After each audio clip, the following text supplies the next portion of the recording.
إن الحمد لله نحمده ونستعينه من يهده الله فلا مضل له ومن يضلل فلا هادي له وأشهد أن لا إله إلا الله وحده لا شريك له وأشهد أن محمدا عبده ورسوله أما بعد فإن خير الحديث كتاب الله وخير الهدى هدى محمد صلى الله عليه وسلم وشر الأمور محدثاتها وكل محدثة بدعة وكل بدعة ضلالة وكل ضلالة في النار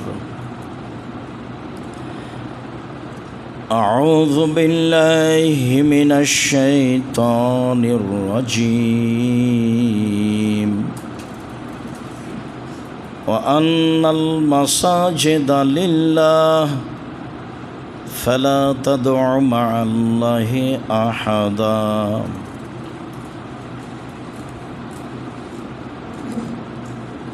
عن عائشة رضي الله تعالى عنها قالت لعن رسول الله صلى الله عليه وسلم اليهود والنصارى اتخذوا قبور أنبيائهم مساجدا. عن جندب رضي الله تعالى عنه قال سمعت رسول الله صلى الله عليه وسلم يقول إن من كان قبلكم ألا إن من كان قبلكم كان يتخذون قبور أنبيائهم وصالحهم مساجدا ألا فلا تتخذوا القبور مساجدا وإني أنهاكم عن ذلك رواه البخاري মুসলিম। সম্মানিত দ্বীনি মুসলিম ভাই বোন, প্রশংসা আল্লাহর জন্য, শান্তি অবতীর্ণ হোক আল্লাহর রাসূলের উপর সাল্লাল্লাহু আলাইহি ওয়াসাল্লাম। আমরা অবগত আছি আমাদের ধারাবাহিক আলোচনা চলছে সালাত নিয়ে। সালাতের আলোচনায় আমাদের ধারাবাহিকভাবে আলোচনা চলছে মসজিদ নিয়ে। আরও কয়েক জুমা চলবে বলে আমরা অনুমান করছি ইনশাআল্লাহ। সম্মানিত দ্বীনি ভাই বোন, আল্লাহ তাআলা বলেন ওয়া আন্নাল মাসাজিদা লিল্লাহ, নিশ্চয় মসজিদ সমূহ আল্লাহর জন্য। মসজিদ আল্লাহর ঘর, মসজিদ সমূহ আল্লাহর জন্য। ফালা তাদু মা আল্লাহি আহাদা, তোমরা আল্লাহর সাথে অন্য কাউকে ডাকো না, শরিক করো না। আল্লাহর সাথে তোমরা শিরক করো না।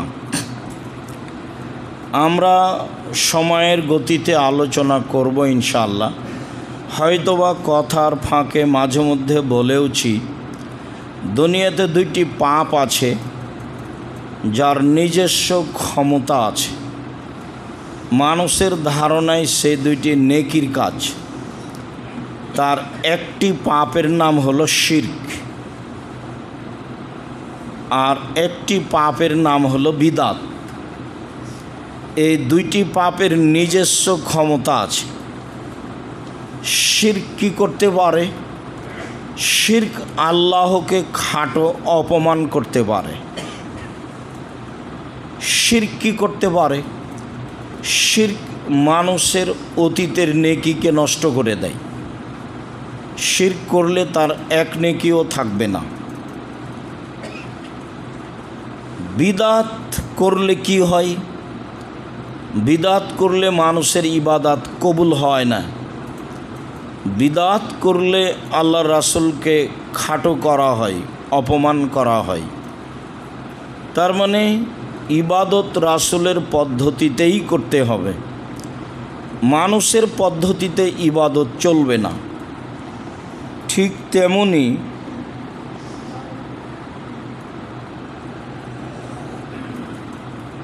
আল্লাহর সাথে যেন ইবাদতে কর্মে শিরক না হয় সে ব্যাপারে সাবধান থাকতে হবে। পিতা মারা গেছে, তার নামে খাওয়ার ব্যবস্থা করতে হবে। যদি নির্ধারিত দিনে করি তাহলে সেটা শিরক হবে, আর যদি অনির্ধারিত দিনে করি তাহলে সেটা বিদআত হবে। কেন? মানুষ মারা গেলে তার নামে খাওয়ার ব্যবস্থা করে সে ব্যক্তির উপকার করা যাবে, এই কথা রাসূল সাল্লাল্লাহু আলাইহি ওয়াসাল্লাম বলেননি। মানুষ মারা গেলে মানুষের জন্য তার কাছে নেকি পৌঁছানোর দুইটা পথ, একটা মুখের দোয়া আর একটা হলো দান। দানের সবচেয়ে উত্তম পথ হলো পানির ব্যবস্থা করে দেওয়া, এরকম বেসরকারি কওমি প্রতিষ্ঠানে অথবা অসহায় পরিবারে। তারপরে কাপড়ের ব্যবস্থা করে দেওয়া। এছাড়াও এদেশের কওমি বেসরকারি যেগুলো দিন শিক্ষা প্রতিষ্ঠান সেগুলোতে সার্বিকভাবে সহযোগিতা করা।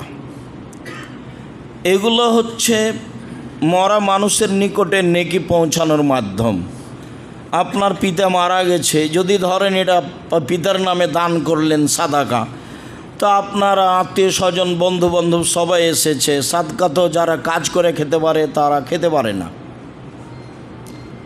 আল্লাহ রাসূল সাল্লাল্লাহু আলাইহি ওয়াসাল্লাম বলছেন, বলো কি তুমি, ইন্না সাদকাতা আওসাকুন নাস, দান হচ্ছে মানুষের ময়লা। দান আমি খাই না, আমার বংশ খায় না, আমার বাড়ির কাজের লোক খায় না। সাদাকা আমার জন্য হারাম, আমার বংশের জন্য হারাম, আমার বাড়িতে যারা কাজ করে তাদের জন্য হারাম। অত মানুষের ময়লা আমি খাবো কেন? আমার পরিবার খাবে কেন? আমার বাড়ির কাজের লোক খাবে কেন?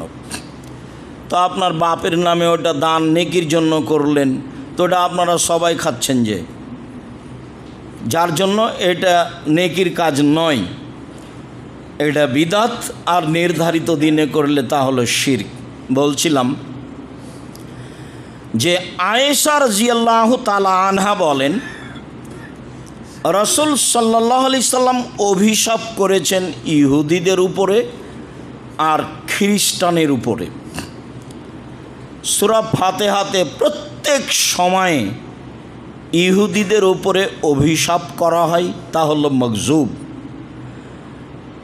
আর খ্রিস্টানদেরকে বলা হয় ওরা ভ্রান্ত, ওয়ালাদ-দাল্লিন, যারা ভ্রান্ত, যারা অভিশপ্ত, তাদের পথ দেখায়ও না। পরিকল্পনা করে ইহুদি, টাকা দেয় খ্রিস্টান, আর মাঠ করবে মুসলমান। যা একাধিক দিন বলা আছে, তবে এখন মুসলমানও টাকা দিতে পারে তাদের হাতে, যা আপনাদের অবগতিতে আছে। বলছিলাম আয়েশা রাদিয়াল্লাহু তাআলা আনহা বলেন, আল্লাহ অভিশাপ করেছেন ইহুদি খ্রিস্টানের উপরে। আর একটা কথা বারবার ধাক্কা খাচ্ছে, সেটা বলি। আল্লাহ বলছেন যে লান তারদা আনকাল ইয়াহুদ ওয়ান নাসারা হাত্তা তাত্তাবিআ মিল্লাতাহুম। মুহাম্মদ সাল্লাল্লাহু আলাইহি সাল্লাম, ইহুদি খ্রিস্টান আপনাকে কখনো মেনে নেবে না, কখনো মানবে না, কিয়ামত পর্যন্ত 1 মিনিটের জন্য মানবে না আপনাকে। আপনি নিজে ইহুদি হয়ে যান, খ্রিস্টান হয়ে যান, তারটা আপনি মানেন, তাহলে তারা খুশি। এই কথা তো আল্লাহ বলছে।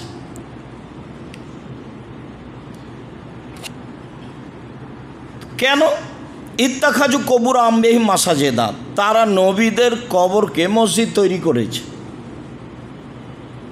ভালো মানুষের কবরকে মসজিদ করেছে। জুনদুব রাদিয়াল্লাহু তাআলা আনহু বলেন,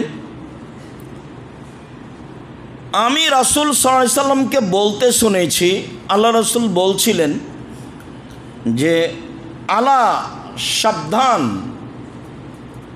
ওয়াইন্না মান কানা কাবলাকুম কানু ইয়াত্তাখিজুনা কবুর আম্বিয়াহিম ওয়াস সালিহিম মাসাজেদা। তোমাদের পূর্বের যারা লোক ছিল তারা নবীদের কবরকে এবং ভালো মানুষের কবরকে মসজিদ করেছে। তাহলে কবরকে মসজিদ করা কাজটা অনেক দিন আগে থেকেই। যা গত জুমায় এক পর্যায়ে বলছিলাম, ঢাকা শহরেও বহু মসজিদে কবর আছে। যেসব মসজিদে কবর আছে সেসব মসজিদে সলাত হবে না, একটু পরে বলছি ইনশাআল্লাহ। তিনি বলেন, আলা সাবধান, ফালা তাত্তাখিজুল কবুরা মাসাজেদা, সাবধান, তোমরা কবরকে মসজিদে পরিণত করো না। ওয়া ইন্নী আনহাকুম আন যালিকা, আমি এই বিষয়ে তোমাদেরকে কঠোরভাবে নিষেধ করছি। আমি এই বিষয়ে তোমাদেরকে কঠোরভাবে নিষেধ করছি। আনাস রাদিয়াল্লাহু তাআলা আনহু বলেন, রাসূল সাল্লাল্লাহু আলাইহি সাল্লাম বলেছেন, ইজআলু ফি বুয়ুতিকুম মিন সলাতিকুম ওয়ালা তাত্তাখিজুল কবুরা, তোমরা তোমাদের বাড়িকে কবর করিও না, বাড়িতে কিছু সলাত আদায় করো। যেসব জায়গায় সলাত আদায় করা যায় না সেটা হলো কবর। তো তোমরা বাড়িতে একটু নফল সলাত আদায় করো না কেন? বাড়ি কি তোমাদের কবর?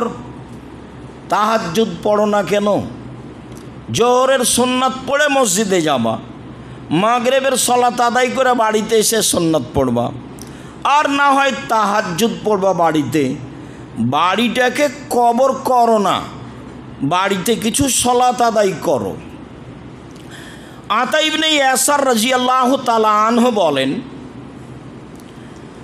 রাসূল সাল্লাল্লাহু আলাইহি সাল্লাম বলেছেন, আল্লাহুম্মা লা তাজাল কবরি ওয়াসানান, আমার কবরটাকে মূর্তি পূজার জায়গা করো না, ইবাদত, যে সেখানে ইবাদত করা হবে। আমার কবরটাকে মূর্তির স্থান করো না, যে সেখানে ইবাদত করা হবে। ইস্তাদ্দা গাজাবুল্লাহি আলা কওমিন ইস্তাদ ইজালু কুবুর আমবিহি মাসাজেদা, ওদের উপরে আল্লাহ বেশি রাগান্বিত হন যারা কবরকে মসজিদে পরিণত করেছে। আল্লাহ ওদের উপরে বেশি রাগান্বিত হন যারা কবরকে মসজিদে পরিণত করেছে।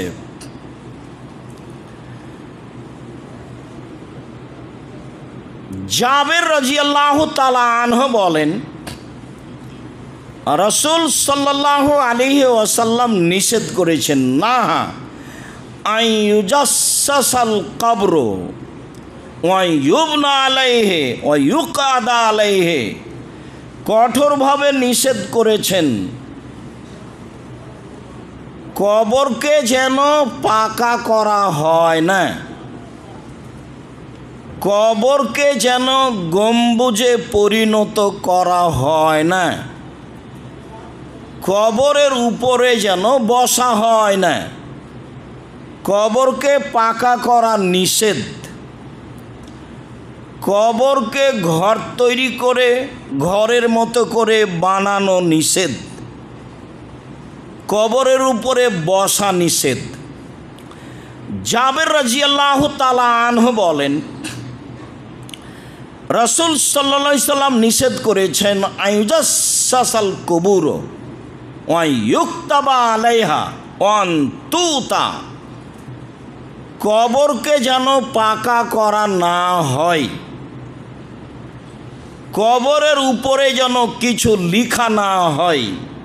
দেখেন, আপনাদের চোখে তো দিনরাত দেখছেন কবরস্থানে কত সুন্দর করে লিখে রেখেছে, সাবে কোমো কোমো খাজি, কত কি। খুব কষ্ট হয় এসবগুলো দেখলে। কে কাকে বলবে? ধর্ম মানুষের হাতের ব্যাপার। যারা কিছু বলতে পারবে, যাদের সুযোগ সুবিধা আছে, তারা কেন বলে না তা আমার জানা নাই। যাদের সামনে বিভিন্ন পর্যায়ের মানুষ, যারা বিরত থাকবে, বিরত রাখতেও পারবে, তাদের সামনে কেন বলে না?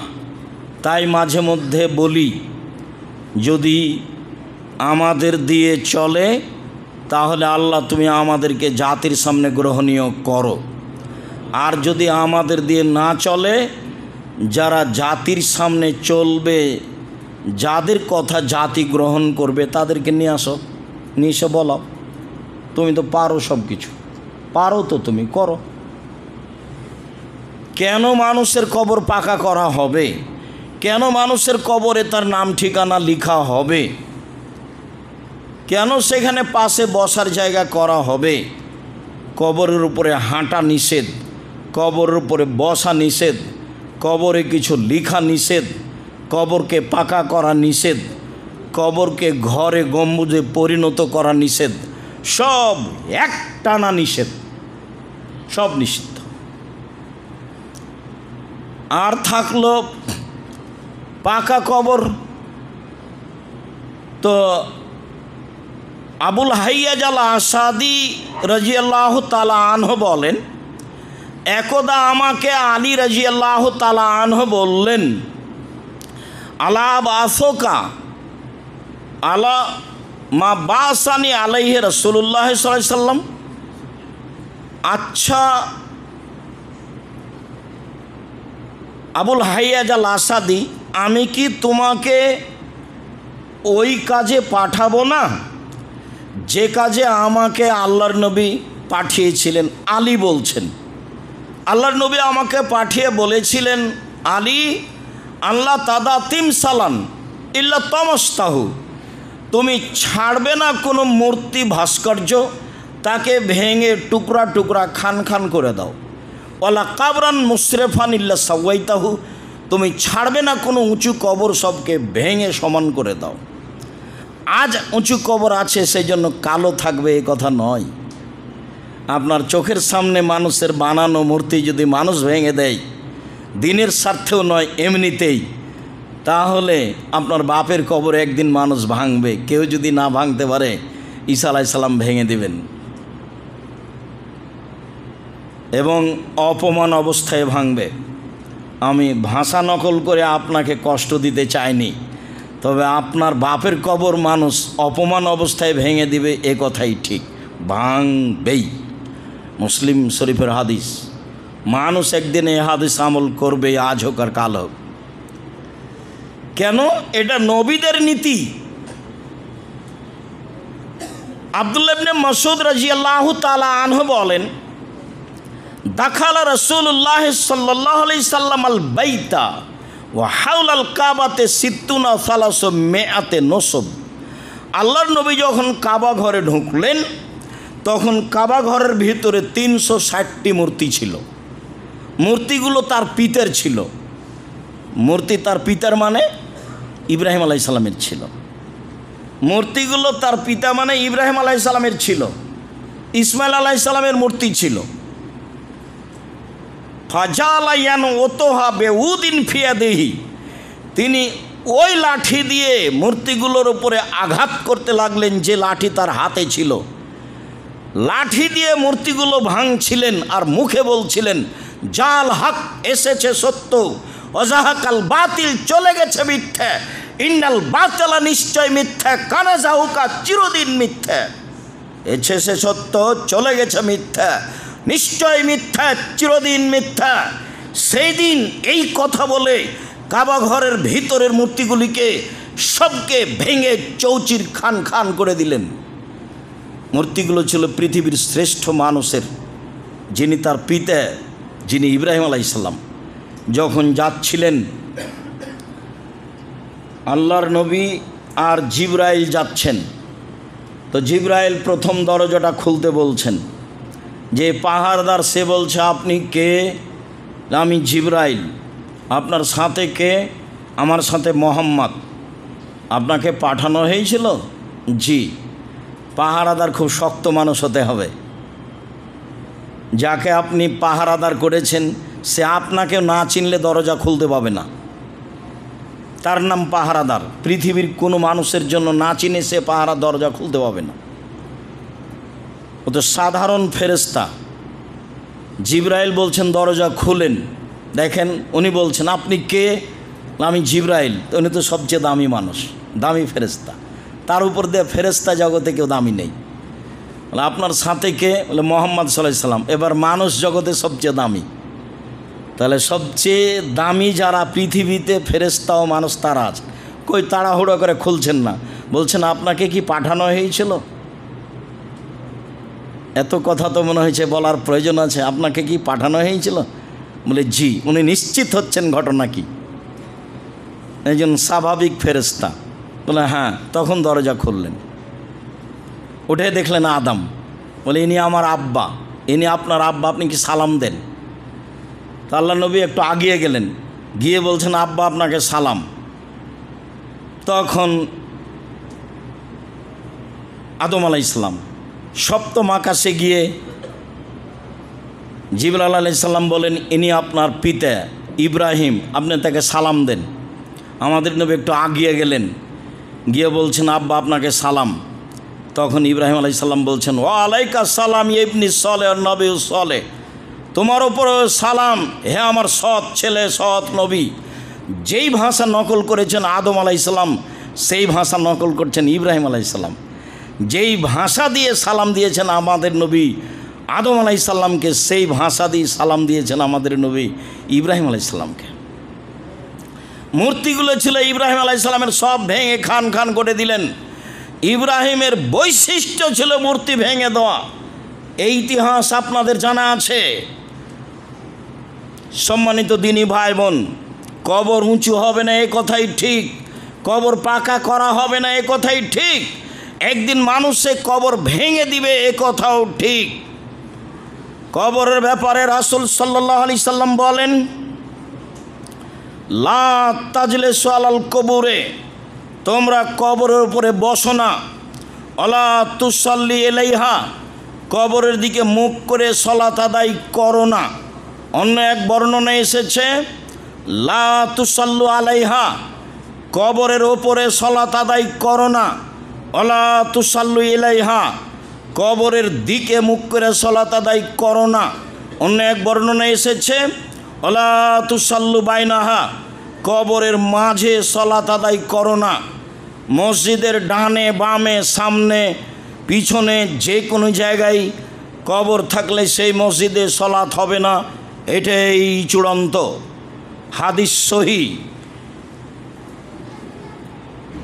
সবটাই যদি সন্দেহের ওপরে রাখেন তাহলে হক হবে কোনটা?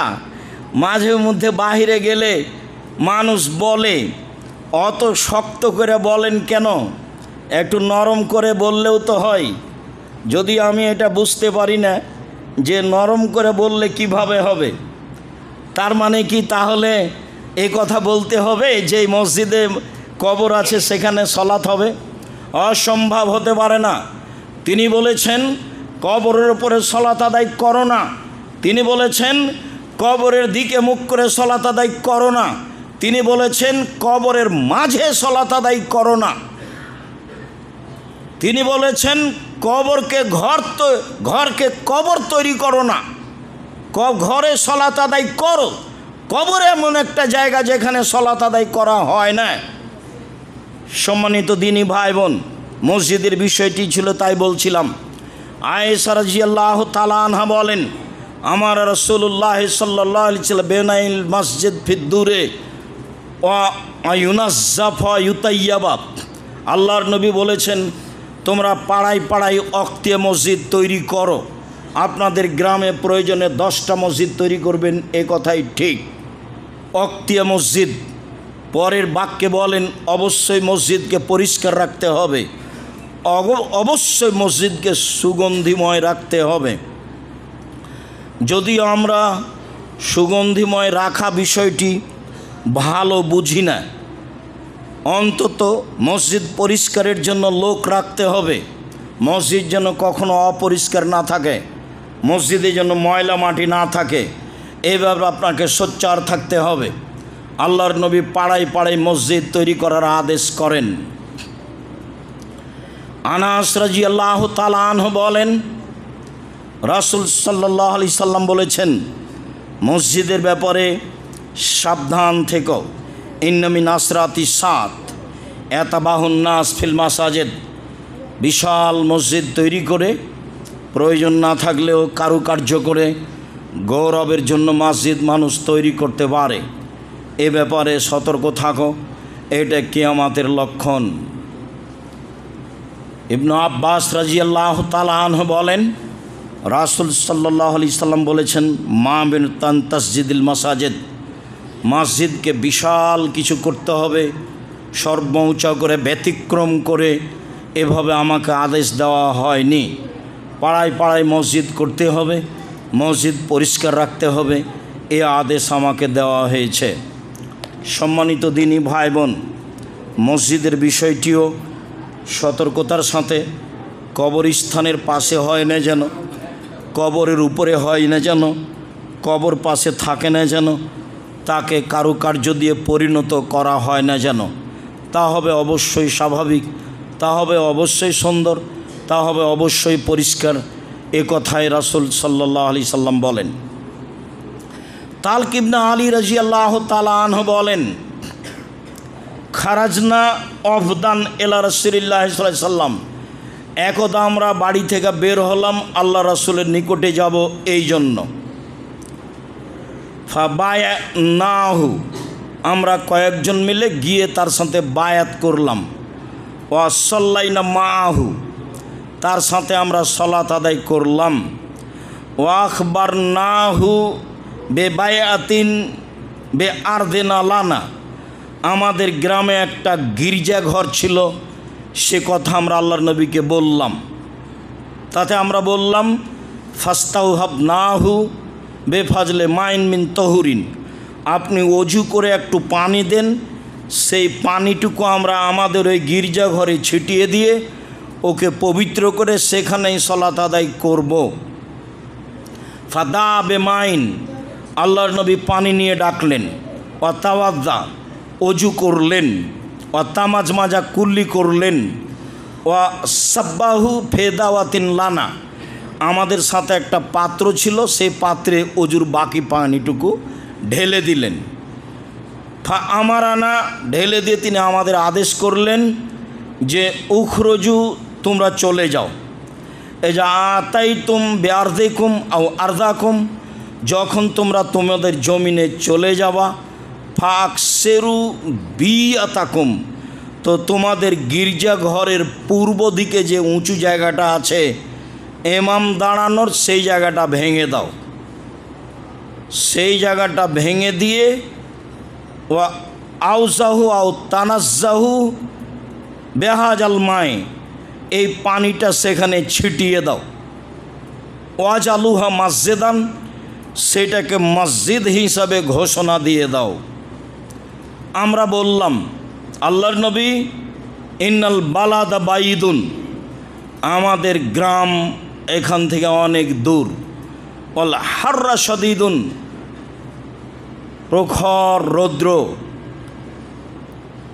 ওয়াল মাউ ইনসাফ, পানি শুকিয়ে শেষ হয়ে যাবে, কি করা যায়?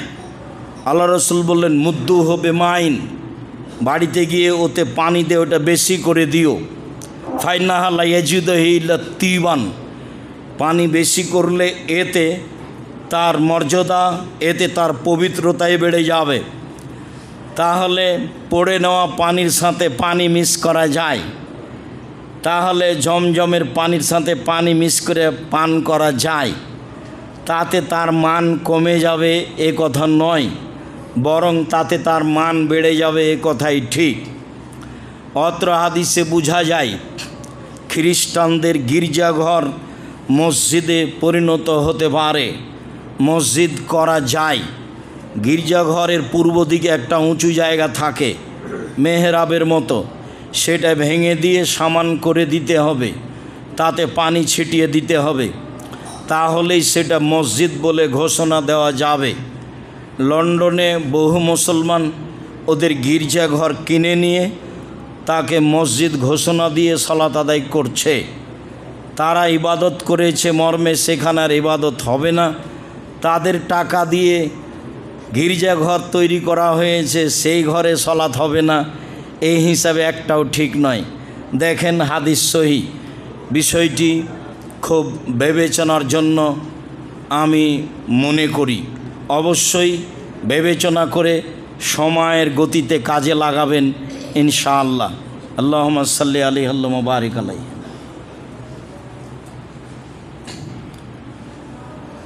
আলহামদুলিল্লাহ ওয়াহদা ওয়াসসালাতু ওয়াসসালামু আলা মান লা নাবিয়্যা বা'দা। বুরায়দা রাদিয়াল্লাহু তাআলা আনহু বলেন, রাসূল সাল্লাল্লাহু আলাইহি সাল্লাম বলেছেন, বাশশিরিল মাসাইনা ফিয-যুলামে বিন-নূরিত তাম ইয়াউমাল কিয়ামা। যারা অন্ধকারে পায়ে হেঁটে মসজিদে যায় তাদের পূর্ণ আলোর সুসংবাদ দিয়ে দেন আপনি বিচারের মাঠে।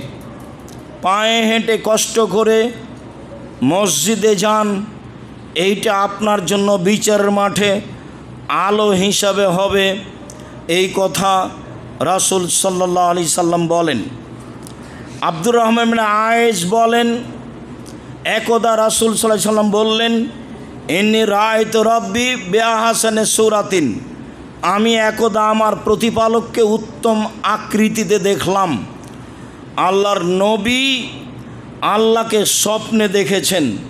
এই চক্ষু আল্লাহকে দেখতে পারবে না। যেই চক্ষু মানুষের কাছে পৃথিবীতে আছে, এই চক্ষু আল্লাহকে দেখতে পারবে না, এই কথা আল্লাহ বলেছেন। এই কথা মুসা আলাইহিস সালামের বাস্তব ঘটনায় প্রমাণিত আছে। তিনি স্বপ্নে আল্লাহকে দেখলেন। আল্লাহ তাকে বললেন, ফিমা ইয়াখতাসিমুল মালাউল আলা। উপরের ফেরেশতাগণ কী নিয়ে হইচই করছে তা কি বলতে পারেন? আমি বললাম, আনতা আলাম, আপনি ভালো জানেন। মুখামুখি কথা চলছে, আপনি ভালো জানেন। তখন তিনি বলছেন, ফাওয়াদা কাফাহু বাইনা কাতিফাইয়া। এইটুকু বলতেই আল্লাহ তার নিজের হাতের এই কবজি আমার এই পিঠের কাঁধের উপরে রাখলেন। ফাওয়াজাতু বারদাহা আলা সাদিয়াইয়া। এখানে হাত রাখতেই আমি বুকে ঠান্ডা অনুভব করলাম। হাত তিনি রাখলেন পিছনে, আর ঠান্ডা অনুভব করলাম বুকে। ফালিম তো মাফিস সামায় ওয়াল আরজে। তাতে আমি জেনে নিলাম কি আছে আকাশে, কি আছে জমিনে। এখন আমার বলা স্বাভাবিক, উপরে কী নিয়ে হইচই করছে। ইবনে আব্বাস রাদিয়াল্লাহু তাআলা আনহু বলেন, রাসূল সাল্লাল্লাহু আলাইহি ওয়াসাল্লাম বলেছেন, একদা আল্লাহ তাআলা আমাকে বললেন, ইয়া মুহাম্মদ, হে মুহাম্মদ, হাল তাদরি ফিমা ইয়াখতাসিমুল মালাউল আলা। আপনি কি বলতে পারেন উপরে কী নিয়ে হইচই হচ্ছে? আল্লাহ আমাদের নবীকে মুহাম্মদ বলে ডাকতেন। জিবরাইল আলাইহিস সালাম নবীকে মুহাম্মদ বলে ডাকতেন। আর সাহাবীগণ আল্লাহর নবীকে আল্লাহর নবী, আল্লাহর রাসূল বলে ডাকতেন। আর আমরা বলছি হুজুরে পাক সাল্লাল্লাহু আলাইহি সাল্লাম। যেটা সাহাবী বলেননি, যেটা নবী বলেননি, যেটা আল্লাহ বলেননি। তা আল্লাহ বললেন, মুহাম্মদ বলতে পারেন কী নিয়ে হইচই হচ্ছে? বলতো নাম। আমি বললাম, হ্যাঁ বলতে পারি। ফিল কাফারাত, এখন জেনে গেছেন। হ্যাঁ বলতে পারি। কী নিয়ে হইচই হচ্ছে? হইচই হচ্ছে মানুষের পাপ কিসে মিটে যাবে এই নিয়ে। অত্র হাদিস আমরা আমাদের আলোচনার সূচনায় পবিত্রতাই করেছিলাম। অল কাফারাত, আর মিটে যাবে পাপ কিসে? এক, আল মাকসু ফিল মসজিদ বাদাস সালাওয়াত। সলাতের পরে মসজিদে বসে তাসবিহ তাহলিল জিকির আজকার করলে পাপ মিটে যায়। মসজিদে বসে তাসবিহ তাহলিল জিকির আজকার করলে পাপ মিটে যায়। দুয়ার জিকিরের মধ্যে একটু পার্থক্য আছে। দুয়া মানে আপনার প্রয়োজনে চাচ্ছেন, তখন আল্লাহ দিবেন দিবেন না তার ব্যাপার। আর জিকির মানে আপনি প্রয়োজন নয়, ওকে সন্তুষ্ট করার জন্য বলছেন। সুবহানাল্লাহ, আলহামদুলিল্লাহ, আল্লাহু আকবার, লা ইলাহা ইল্লাল্লাহ, সুবহানাল্লাহি ওয়া বিহামদিহি, সুবহানাল্লাহি ওয়া আলহামদুলিল্লাহি ওয়া লা ইলাহা ইল্লাল্লাহ, আল্লাহু আকবার, লা ইলাহা ইল্লাল্লাহু ওয়াহদাহু লা শারীকা লাহু, লাহুল মুলকু ওয়া লাহুল হামদু ওয়া হুয়া আলা কুল্লি শাইইন কাদির। এখানে চাওয়া কিছু নেই। এর নাম হলো জিকির। জিকির দিয়ে তাকে বেশি সন্তুষ্ট করা যায়। জিকির করলে এমনিতে সব কিছু হয়ে যায়। যার কারণে ফাতেমা গেছিলেন কাজের লোকের জন্য, গিয়ে দেখলেন আয়েশা বাসায় আছে, আল্লাহর নবী নেই। তো আয়েশাকে বললেন, আম্মা কাজের লোকের জন্য এসেছিলাম। ঠিক আছে, আল্লাহর নবী আসলে বলবো। আল্লাহর নবী আসলেন। আয়েশা রাদিয়াল্লাহু তাআলা আনহা বললেন, ফাতেমা কাজের লোকের জন্য এসেছিলেন। শোনার সাথে সাথে মেয়ের বাসায় চলে গেলেন। মেয়ে যেই ঘরে আছে সেই ঘরে খাটে গিয়ে বসলেন। জামাই এবং মেয়ে এক খাটে আছেন। আমাদের দেশে এরকম গতিতে শ্বশুর সাধারণত বাপ সাধারণত যাবে না। আল্লাহ রাসূল বসলে আমাদের পা তার গায়ের সাথে লাগলো, আমরা সেটা আঁচ করলাম। আমরা উঠে বসতে যাচ্ছিলাম, তিনি বললেন, তোমরা শুয়ে থাকো। ফাতেমা, তোমার জন্য একটা কাজ, তুমি সুবহানাল্লাহ আলহামদুলিল্লাহ আল্লাহু আকবার বলো ঘুমানোর সময়। অবাক কথা, কাজের জন্য উনি কাজের লোকের জন্য গেছেন, আর কাজের লোক এটা তাসবিহ কি কাজের লোক? তাসবিহ কাজের লোক নয়। তোমাকে আমি তাসবিহ করতে দিচ্ছি, এটা করো, কাজের লোক হবে ইনশাআল্লাহ। তো জিকির থাকে তাহলে আপনার ইহকালে সুবিধা, পরকালেও সুবিধা। তো যারা মসজিদে বসে জিকির আজকার করে তাদের পাপ মিটে যাবে। পায়ে হেঁটে যারা মসজিদে যায় তাদের পাপ মিটে যাবে। ঠান্ডার সময় ভালো করে অজু করে যে তাদের পাপ মিটে যাবে। এইটুকু বলার পরে তিনি বলছেন, ফামান ফালা যালিকা আসাবে খায়রিন ও মাতাবে খায়রিন। এমন তিনটা কেউ যদি কাজ করে তাহলে তার মরে যাওয়া ভালো, বেঁচে থাকা ভালো। তাহলে তার মরে যাওয়া ভালো, বেঁচে থাকা ভালো, দুটাই তার সমান। ওয়াকানা মিন খাতিতে কামিন ওয়ালাদাত উম্মুহু। আর লোকটা পাপ থেকে হয়ে যায় সেই দিনের মতো যেদিন তার মা তাকে জন্ম দিয়েছে, নিষ্পাপ হয়ে যায়। এখানে চাওয়া কিছু ছিল না। এক নম্বরে ছিল জিকির, দুই নম্বরে ছিল পায়ে হেঁটে মসজিদে যাওয়া, তিন নম্বরে ছিল সুন্দর করে অজু করা। তাতে হয়ে গেল তার বেঁচে থাকা ভালো, তার মরে যাওয়া ভালো। তাতে হয়ে গেল সে সেই দিনের মতো যেদিন তার মা তাকে জন্ম দিয়েছে। পরে আল্লাহ বললেন, মোহাম্মদ ইয়া সাল্লাইতা ফাকুল, যখন তুমি সলাত আদায় করবে সলাতে তুমি এই দোয়াটি পড়িও। কি? আল্লাহুম্মা ইন্নী আসআলুকা ফিআল খায়রাতে ওয়া তারকাল মুনকারাতে হুব্বাল মাসাকিন। হে আল্লাহ, তোমার কাছে আমি ভালো কাজ করা চাচ্ছি, মন্দ কাজ ছেড়ে দেওয়া চাচ্ছি, আর ফকির মিসকিনকে ভালোবাসা চাচ্ছি। ওয়ান তাগফিরালি ওয়া তারহামনি, আর আমাকে ক্ষমা করে দাও এইটা চাচ্ছি, আর তুমি আমার প্রতি দয়া করো এইটা চাচ্ছি। আপনি সিজদায় বলতে পারেন, সালামের বৈঠকে বলতে পারেন, আল্লাহুম্মা ইন্নী আসআলুকা ফিআল খায়রাতে ওয়া তারকাল মুনকারাতে ওয়া হুব্বাল মাসাকিন ওয়ান তাগফিরালি ওয়া তারহামনি। এই দোয়া আপনি বলেন আপনার সলাতে, এটা আল্লাহ বলছেন আমাদের নবীকে। ওই যে আরাধটা এইটুকু বলা যায় পরের অংশ, ওই যে আরাধটা ফিতনাতান বিইবাদিকা ফাক বেজনি এলাইকা কাবলা মাফতুনিন। আর যদি জাতিকে বিপদে ফেলতে চাও, পরীক্ষা করতে চাও, তাহলে আমাকে তাদের মধ্যে রাখিও না, উঠিয়ে নিও। আমি পরীক্ষা দিতে প্রস্তুত নই। আমি বিপদে পড়ে তোমাকে কতটুকু ডাকতে পারবো, আমি এরকম বিপদে পড়তে রাজি নই। তুমি যদি জাতিকে পরীক্ষা করতে চাও তাহলে আমাকে তাদের মাঝে রাখিও না, আমাকে আগে উঠিয়ে নাও। এই কথা আল্লাহর নবীকে শিখিয়ে দিচ্ছেন আল্লাহ তাআলা, যে আপনি এভাবে বলেন। এরপরে বলেন অদ্দারাজাত, মান বেড়ে যায়। কিভাবে মান বেড়ে যায়? এক, মান বেড়ে যায়। কিভাবে মান বেড়ে যায়? এফসাউ সালাম, সালাম দিলে মান বেড়ে যায়। লজ্জা লাগে, কেমনে সালাম দিই? আমি তো ছোট, তিনি তো বড়। আর তিনিও ভাবছেন আমি কেমনে সালাম দিই, ও তো একটা ছোট ছেলে বা সাধারণ মানুষ, কৃষক। মিশরে একটা জিনিস আছে, সবাই সবাইকে সালাম দেয়, সবাই সিগারেট খায়, সবাই দাড়ি চাচে। ওরা এখনও বুঝতে পারেনি যে যারা মন্ত্রী তারা পরে সালাম দিবে, রিক্সাওয়ালা আগে দিবে, এটা ওরা এখনও বুঝেনি। ওরা হাদিসে যেভাবে এসেছে সেটাকে বুঝেছে, বাকিগুলো কেন বুঝে না আল্লাহই ভালো জানে। সালাম দিলে মান বেড়ে যায়। দুই, এতাম উত্তম, অসহায় দুস্থ গরিব মানুষকে খাদ্য দিলে মান বেড়ে যায়। তিন, অসলাত বিল্লাইল নাসনিয়াম, মানুষ যখন ঘুমিয়ে থাকে অর্থাৎ তাহাজ্জুদ পড়লে মান বেড়ে যায়। তিনটা কাজ, যার জন্য বহু বক্তব্যে বলা আছে আপনাকে ফিরে যেতে হবে আপনার বাপের স্বভাবে, আর আপনার বউকে ফিরে যেতে হবে আপনার মায়ের স্বভাবে। আপনার পিতার যে স্বভাব ছিল মসজিদ থেকে ফকির ধরে আনা, অসহায় মানুষকে খেতে দেওয়া, সেই কাজে আপনাকে ফিরে যেতে হবে।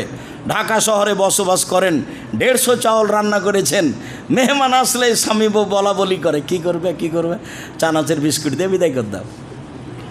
এখন যদি খাবার দাও তাহলে আবার রান্না করা লাগবে। আবদুল্লাহর বক্তব্য শোনেন, আপনাকে আল্লাহ রুজি দিয়েছেন আপনার আর স্ত্রীর, আপনার হাত দিয়ে। একটা ছেলে হলো তো 3 জনের দিলেন, আর একটা ছেলে হলো তো 4 জনের দিলেন, মেহমান আসলো তো 5 জনের দিলেন। যত মেহমান সবার খাদ্য কার হাত দিয়ে? আপনাকে দিলেন, আপনার হাত দিয়ে, যে আপনি মেহমানকে খাওয়ান। যার জন্য বলে রেখেছি, মাকে বলে দিবেন, পিতাকে বলে দিবেন, বোন আসলে আমার বাসায় খাবে, ভাগ্নি আমার বাসায় খাবে, আমার পিতার বন্ধু বান্ধব আসলে আমার বাসায় খাবে, আমার মায়ের আত্মীয় স্বজন আসলে আমার বাসায় খাবে। মেহমানকে খেতে দিতে শিখেন, বরকত হবেই, এ কথা বলা লাগবে না কাউকে। মান বাড়বেই, অর্থগতভাবে মান বাড়বে, সম্মানগতভাবে মান বাড়বে। যত মনটা সংকীর্ণ হবে তত আপনি পিছিয়ে উঠবেন, সব দিক দিয়ে পিছিয়ে উঠবেন। মনটা ছোট হতে একবারে ছোট হয়ে যাবে। মানুষকে খেতে দিতে শিখতে হবে, জরুরি। বহু দিন বলা আছে, যে ঘরে আপনার স্ত্রী থাকে সে ঘরে ফ্রিজ আছে, গ্যাসের চুলা আছে, তরকারি আছে ফ্রিজে, বের করে একটু গরম করলেই হয়, মেহমানকে খেতে দেওয়া যায়। আপনি রাত 10টায় মেহমান নিয়ে গেছেন, আপনার স্ত্রীকে বলছেন খালেদা উঠো একটু তরকারি গরম করো, মেহমানকে খেতে দিতে হবে। বউ নাক সিটকে নিতে বলছে, হ্যাঁ তুমি রাতে মেহমান নিয়ে আসো, হিসাব পাও না, কে এগুলো করবে? বলা আছে, এই কণ্ঠ আপনার মা শুনেছে, বয়স তার 80 বছর, তাড়াহুড়া করে বিছান থেকে উঠে আসে, আপনার বেটা থাক বৌমাকে উঠায় না, আমি গরম করে দিচ্ছি। উনি যখন মেহমানকে খাওয়াতেন তখন ঢেঁকিতে চাউল, ধান ভেঙে চাউল রেডি করতেন, চাঁপাইনবাবগঞ্জে ঝাঁটা আটা তৈরি করে মানুষের খাওয়ার ব্যবস্থা করতেন। আপনারা ছিলেন 12 ভাই বোন, 2 জন ছিল কিষান কামলা, 14 জন।